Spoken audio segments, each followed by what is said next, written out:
Halo, selamat pagi. Dengan Bung Iki di sini, saya akan mereview pertandingan uh, pertandingan uh, Grup A ASEAN Mitsubishi Electric Cup antara Singapura dengan Thailand.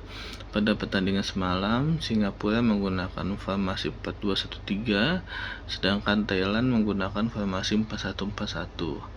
Gol pertama Thailand dari proses serangan balik yang dilakukan oleh Syahwal Anwar yang membuahkan gol pada menit ke-10.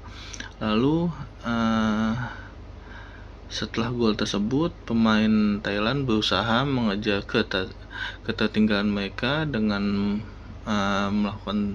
melakukan pressing, melakukan serangan balik yang cepat, dan beberapa kali gawang timnas Singapura mendapatkan ancaman dari timnas Thailand. Namun hingga menit ke-33 belum ada gol yang tercipta oleh timnas Thailand. Lalu pada menit ke-34 justru timnas Singapura menggandakan keunggulannya dengan tendangan dari luar kotak penalti yang dilakukan oleh Faris Ramli. Lalu dengan adanya gol kedua ini meningkatkan intensitas serangan yang dilakukan oleh timnas Thailand dengan terus mengepres timnas Singapura, sehingga Singapura sangat sedikit dalam penguasaan bola. Lalu gol pertama Thailand diciptakan oleh Patrick pada menit ke-45+3.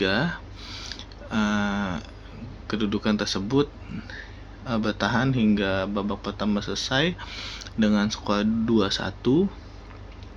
Lalu pada babak kedua, permainan Thailand meningkat intensitasnya dibandingkan dengan babak pertama, di mana terbukti gol kedua tercipta pada menit ke-52 oleh Supanat Muay Thai. Lalu pada menit ke-73 seharusnya Thailand membuahkan gol lagi, namun gol itu tidak disahkan oleh wasit karena terbukti pelanggaran yang dilakukan oleh timnas Thailand dengan menahan pemain timnas Singapura. Dengan adanya hal tersebut, kedudukan bertahan 2-2. Lalu pada menit ke-90+3, umpan yang diberikan dari luar kotak penalti kepada Peradon Chamathsam membuahkan gol. Menjelang akhir laga, pada menit 90+15, gol kembali tercipta oleh pemain Thailand, yaitu Terasak Poipimai. Kedudukan ini bertahan hingga babak kedua selesai. Lalu selain ada pertandingan antara Singapura dengan Thailand, pada malam ini juga tadi ada pertandingan antara Kamboja dengan Timor Leste, di mana Kamboja menggunakan formasi 4-4-2, sedangkan Timor Leste menggunakan formasi 5-4-1. Pada pertandingan semalam antara Kamboja dengan Timor Leste cukup menarik karena bermula adanya gol cepat yang dilakukan oleh pemain Kamboja pada menit pertama melalui lemparan ke dalam seperti yang dilakukan oleh Pratama Arhan, tapi tidak membuahkan gol setelah dicek VAR karena terbukti melakukan pelanggaran terhadap kiper Timor Leste dengan menendang kaki kiper Timor Leste, dan gol itu tidak disahkan. Gol pertama tercipta dari serangan balik yang dilakukan oleh pemain Timor Leste pada menit ke-22, yaitu Loan Pedro da Silva. Lalu gol pertama dari timnas Kamboja dari tendangan sudut yang dilakukan oleh Yuday Ogawa pada menit ke-42. Lalu diselesaikan oleh Soeharto. Dengan adanya itu, kedudukan bertahan hingga babak pertama selesai. Gol kedua Kamboja terjadi pada menit ke-79 yang dilakukan oleh Hai Sok Net, membuat kedudukan menjadi 2-1. Berdasarkan hasil statistik pertandingan antara Kamboja versus Timor Leste, terlihat bahwa Kamboja mendominasi pertandingan dengan penguasaan bola sekitar 69%, sedangkan Timor Leste hanya 31%.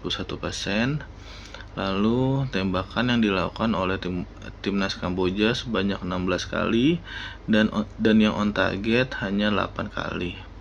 Sedangkan timnas Timor Leste melakukan 5 kali tembakan dan 1 kali on target.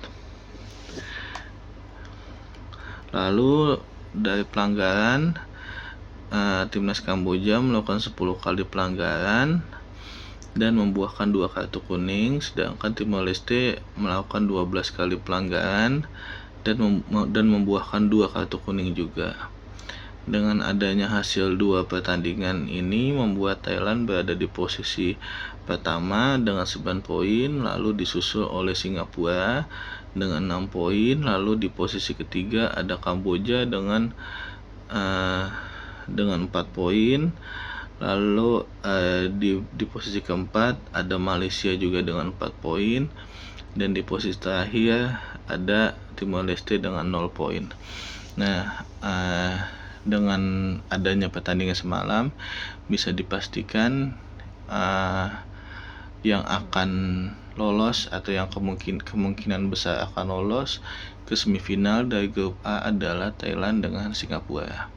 Oke, selain itu ada berita lagi mengenai Emil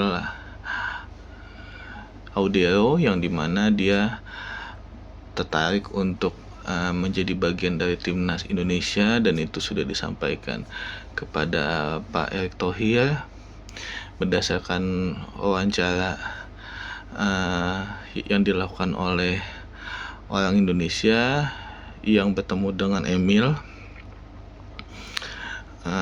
Kalau menurut saya sangat terbuka dengan kedatangan Emil, karena di sisi lain ini bisa memperkuat stok kita, stok kiper yang ada di timnas Indonesia, karena kita tahu sendiri bahwa timnas Indonesia sedang menjalani kualifikasi Piala Dunia round 3, di mana kemungkinan perjalanan masih akan panjang kalau kita lanjut ke round 4, sehingga kita butuh amunisi tambahan, karena kita tahu sendiri bahwa Martin Paes udah terkena kartu kuning waktu pertandingan pertama lawan Arab Saudi. Ini